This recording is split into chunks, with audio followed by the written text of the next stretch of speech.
Kecha uchrashgan blogerim menga sovg'a berdi. Topinglarchi, nima sovg'a berdi?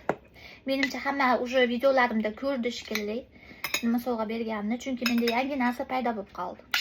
Hozir ko'rsataman. Tadam! Starbucksdan shunaqa suv idish sovg'a qildi. Ertalabdan beri suv ichib, ichim suvga to'lib ketdi.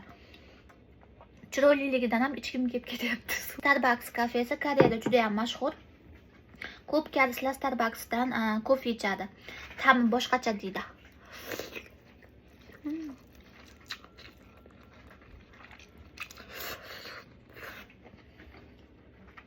Ramyonni ko'p qaynatib olmasanglar, shunaqa zo'r bo'lib chiqadi.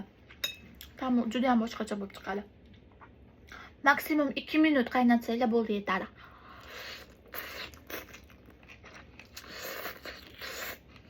Koreyada sovg'a berayotganda, odamlar bir-biriga sovg'a berayotganda, o'sha sovg'a qanchaligini chekigacha даже qo'shib beradi.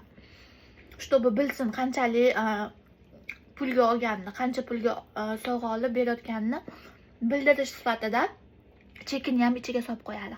Yoki cheki bo'lmaydigan bo'lsa, sovg'ada o'zini narxi yozilgan stikeri bo'ladi.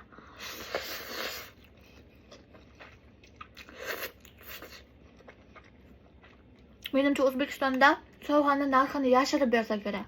To'g'rimi? 8 yil oldin shunaqa edi. Hozir bilmayman. Lekin Koreyada 8 yil oldin ham, hozir ham cheki bilan birga beradi. Koreyada bu oddiy hol.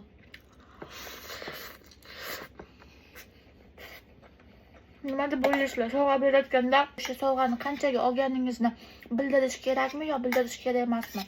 Kommentariyga yozib qoldiringlar.